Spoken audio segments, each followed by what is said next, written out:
Merry Christmas from Atlanta. This is our LSU video report on the Peach Bowl, sponsored by Hancock Whitney Bank. I'm Advocate Sports columnist Scott Rabelais with LSU Advocate beat writer Brooks Cabiner. Brooks, Merry Christmas. Merry Christmas. We don't have any access to players today or to practice, so we're just kind of, but we're still filing stories because there's a paper going on every day. We've got other stuff for the website. And Brooks is working on a big project talking about early enrollees, the trend that has kind of become more and more prevalent certainly with LSU and other college teams. And Brooks, what have you found out about that as far as pertains to LSU and college football?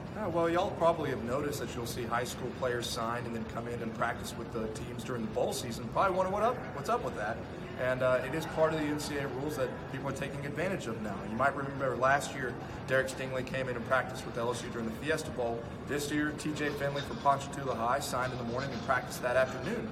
And you can practice with the team as long as they're on campus and are in the bowl season. That's part of the NCAA rules. And where this started, it's kind of hard to say, but Jalen Hurts was talking yesterday about this, and he said that he may have started the trend whenever he was at Alabama. Went in there and was the scout team quarterback ahead of the national championship game. It was Deshaun Watson. He felt like he earned a lot of respect there, but really every practice is valuable, and coaches sell that, and players know that, and they're trying to get in as quick as they can, and people are starting to do that much more often. Michigan is actually expected to have 6 ahead of the Citrus Bowl, and Ed Ogeron said yesterday that maybe up to 5 more additional guys could practice ahead of a possible national championship game if they get past this. So it's a really interesting trend, and it really shows you how much practices are valued and how much people are going. Ross, I've talked to people from several eras, and only 10 years ago, just going into spring was crazy.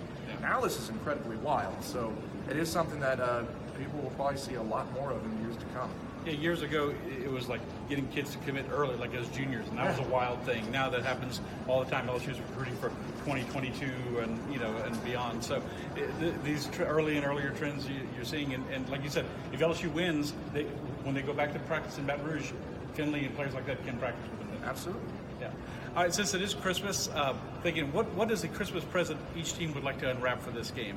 But Brooks, if there's a key to winning on Saturday for LSU in the Peach Bowl against Oklahoma, what do you think is something that they have to get that W? Well, you wrote it twice in your column the other day. As a nice Christmas gift would be a healthy hamstring for Clyde Edwards-Helaire. Still questionable for this game.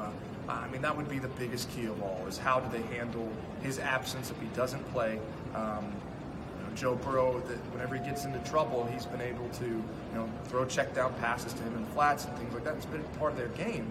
So if they're able to adjust to that, that would be, having the young guys step up would be the biggest part of that. The gift of John Emery breaking out, or Ty Davis-Price doing more than he has already. He's been consistent so far. So that would be part of it. But if Edwards-Helaire plays, I would say their linebackers and their secondaries being in position and keeping Jalen Hurts from beating them with their legs, like John Rice Plumlee did for Ole Miss when he ran for 200 yards. So I think those are the big keys to the game on both sides of the ball for LSU for sure. And they were kind of talking about that on the Oklahoma end as well. Yeah, I mean, Jalen Hurts is a big key. CeeDee Lamb, their great receiver. Yeah, Hurts has got like 5,000 yards total offense. Oklahoma can move the ball. They have talent. Their problem has been sloppiness. They're like -7 this year in the turnover ratio. With the games where they've struggled, they've had a lot of close games. Of course, they're the one team in the playoff that has a loss. They lost during the regular season to Kansas State.